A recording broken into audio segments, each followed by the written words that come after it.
buenos días. Nosotros vamos a hablar del sistema digestivo 1, cavidad bucal y estructuras asociadas. El equipo está conformado por Kevin, Leslie y Oscar y vamos a empezar hablando de generalidades. Bueno, comenzando con generalidades, el sistema digestivo es el conjunto especializado de órganos individuales que se encuentran en coordinación nerviosa y endocrina. Este conjunto de órganos que se encuentran en coordinación llevarán a cabo el proceso nutricional del cuerpo humano. Para su estudio, en esta presentación los dividiremos en intestino cefálico con componentes como la lengua, dientes, cavidad bucal, labios y glándulas salivales. El intestino del tronco, mejor conocido como tubo digestivo, va a estar compuesto por esófago, estómago, duodeno, yeyuno, ilion, colon en sus 4 porciones, ascendente, transversa, descendente, sigmoide y recto. Y por una última porción glandular, en la que se localiza el hígado, páncreas y vesícula biliar. Bueno, enfocándonos a la porción de intestino cefálico, cavidad bucal y sus estructuras asociadas, el intestino cefálico va a estar compuesto por 5 estructuras principales, en las que se ubican la cavidad bucal, la lengua, los dientes, las glándulas salivales y la faringe. La cavidad bucal es el espacio encontrado en el visero cráneo y es la entrada al sistema digestivo. Es un lugar donde se llevará a cabo el proceso de la masticación y la formación del bolo alimenticio. La lengua, el órgano muscular que ayuda a la formación del bolo alimenticio, es altamente sensitivo. Proporciona la percepción de los sabores por medio de regiones especializadas. Los dientes son estructuras sólidas formadas por hidroxiapatita de calcio en su mayor proporción. Su principal uso es la trituración de los alimentos y se localizan implantados en los huesos maxilares y mandibulares en la porción alveolar de cada uno. Las glándulas salivales, encargadas de la lubricación y de la degradación de los macronutrientes por medio de enzimas que se encuentran en la saliva, formarán el bolo alimenticio. La faringe es la estructura por la cual pasará el bolo alimenticio en dirección hacia el esófago rápidamente para no interrumpir el proceso de respiración. El intestino cefálico, la principal función es la masticación. Este es un proceso que ocurre en la cavidad bucal, en la que los dientes trituran todos los alimentos mientras se verifica la tolerancia y percepción de los sabores por la lengua. Después, se realiza la insalivación por las glándulas salivales a los alimentos desmenuzados, formando una masa de sustancia llamada bolo alimenticio, que posteriormente será deglutida hacia el estómago, pasando por la faringe, en la porción orofaringe, dirigiéndose hacia el esófago. Los labios son la puerta de entrada al sistema digestivo. Consisten en un repliegue musculocutáneo, membranoso. Contamos con el labio superior e inferior, y estos con estructuras como lo es en el superior el filtrum, que es ese surco debajo de la nariz, muy apreciable de manera física y estética. El bermellón, más proximal a los labios, es la línea de transición del epitelio de los labios. Y por último, el arco de Cupido, formado por la unión de las prominencias maxilares en la etapa del desarrollo embrionario. En el inferior, contamos con el surco labiomentoniano, esa hendidura que se puede apreciar notablemente entre lo que vulgarmente se conoce piocha y el labio. Histológicamente, el labio está formado por epitelio estratificado plano, hasta la altura del bermellón, en donde hay una transición del epitelio y se reduce la queratinización y la cantidad de melanocitos presentes. También hay un aumento en la cantidad de capilares sanguíneos. Estos capilares dan la tonalidad roja de los labios, muy apreciable físicamente. En la porción interna de los labios encontraremos epitelio simple plano no queratinizado, con glándulas seromucosas, también conocidas como glándulas labiales. Y en una capa más profunda se puede apreciar la capa muscular de los labios, correspondientemente a la anatómica, al músculo orbicular de la boca. Ahora les hablaremos sobre la cavidad bucal. Esta cavidad comprende una serie de estructuras que incluyen la lengua, los dientes, las glándulas salivales mayores, sublinguales menores y las amígdalas. Este está dividido en vestíbulo, que es el espacio que hay entre los labios y las mejillas por fuera y los dientes por dentro, y la cavidad bucal propiamente dicha, que está detrás de los dientes. Y sus límites son arriba el paladar duro y blando, abajo la lengua y el piso de la boca, atrás el istmo de las fauces, y en esta imagen podemos apreciar las estructuras que comprenden la cavidad bucal. Las amígdalas son acumulaciones de nódulos linfáticos organizadas en un anillo amigdalino o de Waldeyer. Estas están ubicadas anatómicamente en la región que comparten los sistemas respiratorio y digestivo. Y las estructuras que conforman son las amígdalas palatinas, que están ubicadas en el istmo de las fauces, las tubáricas, que están ubicadas en la nasofaringe,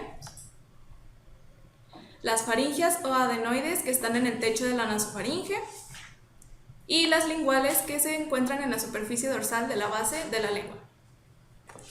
La cavidad bucal está tapizada por una mucosa masticatoria, una de revestimiento y una especializada, y les empezaré hablando de la masticatoria. Esta protege de las fuerzas de fricción y de cizalla, y se encuentra en encías y el paladar duro. Posee un epitelio estratificado plano, queratinizado y en algunas partes paraqueratinizado, que es semejante al queratinizado, pero las células no pierden su núcleo. El núcleo es pignótico, o sea, muy condensado, y su citoplasma no se tiñe intensamente con eosina. En la imagen de la derecha podemos apreciar las diferencias que hay entre un epitelio paraqueratinizado y uno queratinizado, que básicamente vendría siendo los núcleos que hay en la superficie. Y tenemos que en el rafe palatino, que es la línea media del paladar, la mucosa está fuertemente adherida al hueso subyacente.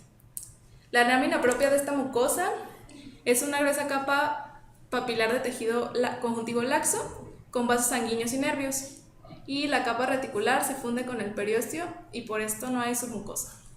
El siguiente tipo de mucosa es la de revestimiento, que tapiza músculo estriado como en los labios, la lengua y las mejillas, hueso como en la mucosa alveolar, y glándulas, que sería en el paladar blando, las mejillas y la superficie ventral de la lengua. Posee un epitelio no queratinizado y paraqueratinizado. El epitelio no queratinizado de esta mucosa es más grueso que el queratinizado y tiene 3 capas. Sería el estrato basal, que es una capa de células apoyadas a la lámina basal, el estrato espinoso, que son varias células de espesor, y el estrato superficial, que pues como dice su nombre, es la capa más superficial que se encuentra en este tipo de mucosa. Las células que posee son parecidas a las de la piel, que vendrían siendo queratinocitos, células de Langerhans, melanocitos y células de Merkel. Su lámina propia posee vasos sanguíneos y nervios, y los nervios poseen receptores encapsulados. Su submucosa posee bandas amplias de fibras colágenas y elásticas que unen la mucosa al músculo subyacente. Contiene también glándulas salivales menores, que vendrían siendo la de las mejillas, los labios y la lengua. Glándulas sebáceas, que son los gránulos de Fordyce, que se pueden apreciar a simple vista como pequeñas manchas blanquecinas. También posee vasos sanguíneos y linfáticos y nervios de calibre mayor. Y por último tenemos la mucosa especializada, que se asocia con la sensación del gusto. Esta está restringida en la parte dorsal de la lengua y contiene papilas y corpúsculos gustativos. En la imagen que está abajo podemos identificar fácilmente los 3 tipos de mucosa, que vendría siendo la masticatoria en las encías, la de revestimiento en la parte inferior del labio y la especializada en la superficie dorsal de la lengua. Y ahora la lengua, que es un órgano muscular que se proyecta dentro de la cavidad oral.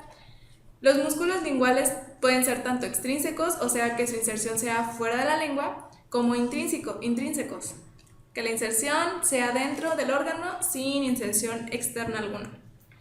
El músculo estriado está organizado en fascículos, que por lo general son 3, lo cual permite la flexibilidad de la lengua y la precisión en sus movimientos, que son indispensables para el habla humana, la digestión local y la deglución. Esta organización es exclusiva de la lengua. La superficie dorsal de la lengua está dividida anatómicamente por una depresión en forma de V, que recibe el nombre de surco terminal. El vértice de esta V apunta hacia atrás al foramen ciego, que es un resto del conducto treogloso en la etapa embrionaria. La superficie dorsal de la lengua está recubierta por irregularidades y sobreelevaciones llamadas papilas gustativas, que se encuentran delante del surco terminal. Se pueden distinguir 4 tipos de papilas: filiformes, fungiformes, caliciformes o circunvaladas y foliadas, de las cuales las explicaré una por una. De las primeras que les voy a hablar son de las papilas filiformes, que son las más pequeñas y abundantes. Son proyecciones cónicas alargadas de tejido conjuntivo que poseen un epitelio estratificado muy queratinizado. Ya que su función es meramente mecánica, no van a poseer corpúsculos gustativos y están distribuidas por la superficie dorsal anterior de la lengua. En las imágenes de la derecha podemos observar la forma de estas papilas. Las siguientes son las papilas fungiformes, que tal como su nombre lo indica, son proyecciones con forma de hongo en la superficie dorsal de la lengua. Y estas se pueden apreciar a simple vista como puntos rojos y son más abundantes en la punta de la lengua. Su epitelio es estratificado plano y en la superficie hay corpúsculos gustativos, pero son muy escasos. Las siguientes son las papilas caliciformes o circunvaladas, que son estructuras grandes con forma de cúpula por delante del surco terminal. La lengua humana posee entre 8 y 12 de estas papilas. Están rodeadas por un surco profundo tapizado de epitelio estratificado plano que contiene los corpúsculos gustativos y en este tipo de papilas son muy abundantes. Los conductos excretores de las glándulas salivales, linguales o de von Effner vacían la secreción serosa en el fondo del surco antes mencionado. En esta diapositiva puse una imagen de una laminilla de una papila caliciforme, en la cual podemos ver el contorno rojo y lo anaranjado que señalan la papila gustativa. Los círculos pequeños azules son los corpúsculos gustativos, en los cuales, a diferencia con la anterior, podemos observar que hay más. En color verde podemos observar las glándulas linguales y en morado los conductos los conductos excretores de estas glándulas. Y por último encontramos las papilas foliadas, que son crestas bajas paralelas separadas por hendiduras profundas de la mucosa, alineadas en ángulo recto con respecto al eje longitudinal de la lengua, en los bordes laterales de este. Están tapizadas por epitelio estratificado plano no queratinizado y tienen abundantes corpúsculos gustativos. En el corte histológico que tenemos del lado derecho, podemos observar en rosa y azul lo que viene siendo la papila. En un azul más fuerte, los corpúsculos gustativos. En amarillo, la lámina propia. Y en rosa, el músculo. Este corte histológico es de la lengua de un conejo. Este corte histológico sí pertenece a humano y podemos observar las hendiduras de mucosa de las papilas foliadas, los abundantes corpúsculos gustativos y podemos observar que en estas papilas también hay glándulas serosas junto con sus conductos. Ahora voy a hablar sobre los corpúsculos gustativos, que se encuentran en las papilas fungiformes, en las caliciformes y en las foliadas. En cortes histológicos, estas estructuras se ve como son ovaladas, pálidas y están distribuidas a través de todo el espesor del epitelio. En la parte apical podemos observar un orificio pequeño a la altura de su vértice que va a recibir el nombre de poro gustativo. Este corpúsculo gustativo contiene 3 tipos diferentes celulares. Las primeras células que encontramos son las neuroepiteliares, que son sensoriales. Son las más numerosas. Son células alargadas que van desde la lámina basal hasta el poro gustativo y ahí emiten microvellosidades. Poseen sonulae ocludentes, la cual las une a células vecinas y el tiempo de recambio es de 10 días, aparte de que en la base hacen sinapsis con prolongaciones aferentes de las neuronas sensitivas ubicadas en los núcleos encefálicos de los nervios facial, glosofaringio y vago. Las siguientes son las células de sostén, que son menos abundantes que las neuroepiteliales. Al igual que las neuroepiteliales, son células alargadas que van desde la lámina basal hasta el poro gustativo. Estas también exhiben microvellosidades en su superficie apical. También poseen sonulae occludens, pero no hacen sinapsis con ningún nervio. Y su tiempo de recambio es de 10 días. Y por último tenemos a las células basales, que van a estar ubicadas en la porción basal del corpúsculo gustativo, cerca de la lámina basal. Estas cumplen la función de ser las células madre de los otros dos tipos celulares. En este corte histológico podemos observar ya en conjunto todas las células que conforman un corpúsculo gustativo, que vendrían siendo las neuroepiteliales en verde, las de sostén en rojo, las basales en azul y el poro gustativo en morado. El gusto es un tipo de sensibilidad en la cual diversas sustancias químicas estimulan las células neuroepiteliales de los corpúsculos gustativos. Estas células reaccionan ante 5 estímulos básicos, que son salado, dulce, amargo, ácido y umami, que significa sabroso en japonés. Algunas regiones de la lengua responden más a ciertos sabores. Por ejemplo, la punta de la lengua detecta estímulos dulces. En los lados y hacia atrás de la lengua, de la punta de la lengua, detectan estímulos salados. Más atrás y a los lados, detecta los estímulos ácidos. Y los corpúsculos de las papilas caliciformes detectan los estímulos amargos y umami. La inervación compleja de la lengua está dada por nervios craneales y por el sistema nervioso autónomo. La sensibilidad en general va a ser por una rama mandibular del trigémino de los 2/3 anteriores de la lengua y el glosofaringio y el vago en el tercio posterior. La sensibilidad gustativa va a estar dada por una rama del nervio facial por delante del surco terminal y por los nervios glosofaringio y vago por detrás de este surco. La inervación motora va a estar dada por el hipogloso y la inervación vascular y glandular por los nervios simpáticos y parasimpáticos. Bueno, ahora hablaremos sobre los dientes. Los dientes es el órgano anatómico indispensable en la masticación. Están formados por hidroxiapatita de calcio. Hay dientes deciduales que se ocurren en la infancia y posteriormente son reemplazados a dientes secundarios o permanentes, que son los de un adulto. El adulto promedio tiene unos 32 dientes.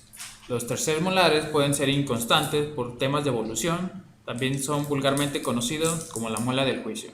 Las partes del diente van a comprender corona y raíz.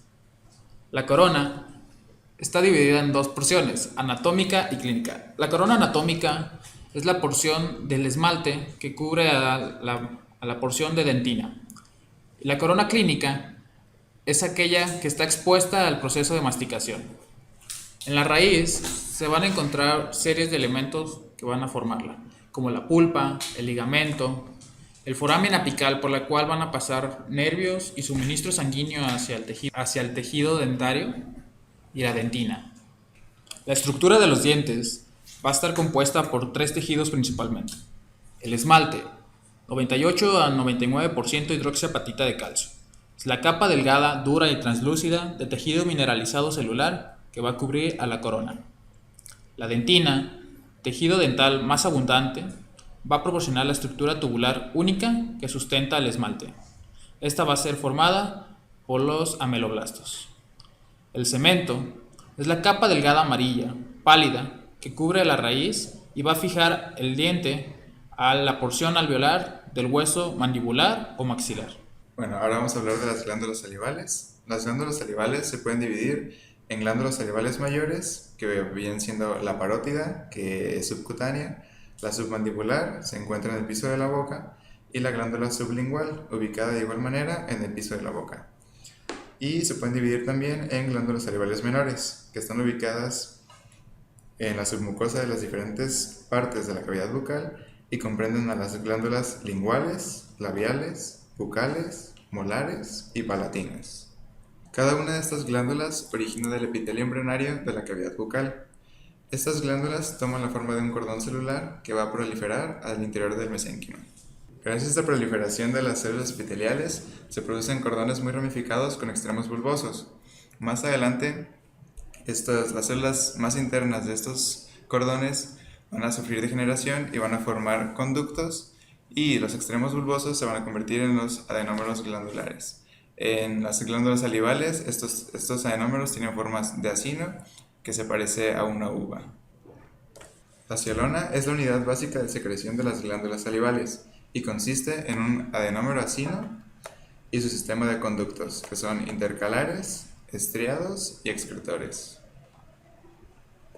Bueno, empezando por los adenómeros, en el caso de las glándulas salivales son adenómeros acinos, los cuales son un saco ciego compuesto por células secretoras, y estas pueden contener células serosas, mucosas o ambas. De las células que contengan va a depender qué tipo de acinos sean. Estos pueden ser serosos, que contienen únicamente células serosas, mucosos, que contienen solo células mucosas, o acinos mixtos, compuestos por ambos tipos de células. Estos presentan un casquete de células serosas que quedan, en su mayoría, rodeando a las células mucosas. Las células serosas tienen una forma piramidal, con una superficie basal bastante amplia y una superficie apical reducida. Estas son células secretoras de proteínas, que van a almacenar sus secreciones en gránulos de decimógeno. Es por esto que tienen una tensión basófila. Las células mucosas son células secretoras de mucinas, las cuales actúan de manera cíclica. Así que la mucosa se sintetiza y se almacena en forma de gránulos de mucinógeno. Es por estos gránulos que su citoplasma tiene una tinción neutra, como podemos apreciar en la laminilla. De igual manera, observamos núcleos aplanados ubicados cerca de la membrana plasmática basal. Las células miopiteliales son células contráctiles con muchas evaginaciones, ubicadas entre la membrana plasmática basal y la lámina basal. Estas van a ayudar a impulsar los productos de la secreción hacia el conducto excretor. El sistema de conductos. Sirve para llevar los productos hacia la cavidad bucal. Está compuesto por los conductos intercalares, los conductos estriados y los conductos excretores, ya que llegan a la cavidad bucal. Los conductos intercalares están ubicados entre un acino y un conducto de mayor calibre. Estos están revestidos por epitelio simple cúbico, y en estos se secreta bicarbonato hacia el producto de los acinos y absorben cloro de este. En esta laminilla podemos observar un conducto intercalar que está rodeado de un grupo de acinos. Los conductos estriados están revestidos por epitelio simple cúbico. Sus núcleos están en una ubicación central. Estos tienen repliegues de la membrana plasmática que se van a ver como estriaciones, de ahí su nombre. Aquí se absorbe sodio y se secreta potasio y bicarbonato. Los conductos excretores desembocan en la cavidad bucal.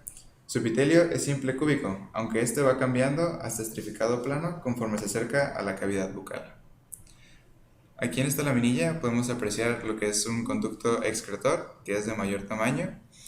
Así también podemos ver una arteria y dos conductos estriados, que se va a diferenciar el conducto excretor de estos por el cambio en su epitelio y que son de mayor tamaño. Este conducto en la glándula parótida se le conoce como conducto de Stensen y en la glándula submandibular como conducto de Wharton. Ahora, profundizando un poquito más en las glándulas salivales mayores, vamos a hablar de la glándula parótida, la cual es serosa. Tiene una gran cantidad de tejido adiposo, lo cual es algo que la distingue de las demás, y sus conductos estriados son grandes y bien visibles. La glándula submandibular es una glándula mixta, aunque en su mayoría tiene acinos serosos, pero también tiene acinos mucosos. En esta los conductos intercalares son menos abundantes, por lo que en esta laminilla no podemos apreciar ninguno, aunque sí podemos ver un conducto excretor y varios conductos estriados. La glándula sublingual es una glándula mixta, en su mayoría está formada por acinos mucosos, aunque de igual manera podemos apreciar que tiene varios acinos serosos. En esta, los conductos intercalares y estriados son cortos y a veces inexistentes. En esta laminilla sí podemos llegar a apreciar uno, pero es muy difícil encontrarlos en la glándula sublingual. La saliva es producida, en su mayoría, por dichas glándulas salivales, las cuales secretan alrededor de 1200 mililitros de saliva al día. La saliva tiene muchas funciones, como la de humedecer, que va a humedecer la mucosa bucal y a los alimentos secos para ayudar en su deglución. También tiene funciones amortiguadoras, en la cual va a amortiguar el contenido de la cavidad bucal gracias a su concentración de iones de bicarbonato. Tiene funciones digestivas, ayudando en la digestión de los alimentos gracias a las enzimas que se encuentran en esta. Y también sirve como un medio de protección al controlar a la flora bacteriana que se encuentra en la cavidad bucal. Caso clínico. Se trata de paciente femenina de 73 años de edad. Antecedentes hereditarios sin importancia para el padecimiento. Antecedentes personales patológicos sin importancia. Antecedentes personales no patológicos. Alcoholismo y tabaquismo han sido negados. El padecimiento actual lo inicia en el mes de noviembre del 2008, al percatarse de un aumento de volumen en el borde lateral izquierdo de la lengua, el cual provocó roce con su prótesis total inferior, sin darle mayor importancia. Puesto que no reportaba ningún tipo de sintomatología, posteriormente se presentó crecimiento súbito hasta llegar a 4 centímetros, abarcando tercio medio y tercio anterior del borde lateral izquierdo, con discreto dolor en el piso de la boca, motivo por el cual acude con facultativo, quien le prescribe antibióticos y antimicóticos no especificados por el paciente. Al no haber una evolución satisfactoria, decide acudir a un consultorio odontológico para mejor valoración. Bueno, como se puede apreciar en esta imagen del paciente, se encuentra aquí el carcinoma en el borde izquierdo lateral de la lengua. Como se puede apreciar, aquí está la lengua y este es el carcinoma. Aquí una laminilla de la muestra patológica en el que es el aspecto histopatológico de carcinoma espinocelular bien diferenciado del borde de la lengua. Aquí se pueden apreciar islotes epiteliales con material de carácter eosinófilo que corresponde a perlas de queratina con evidentes células atípicas en su periferia. Bueno, esto sería todo por parte de nosotros. Muchas gracias por su atención. Por favor, si les gustó el video, favor de darle like, compartir y suscribirse. Y como canal recomendado está el canal del Dr. Aldo Guerrero González, un excelente otorrinolaringólogo que ofrece sus clases por medio de videos de YouTube. Gracias.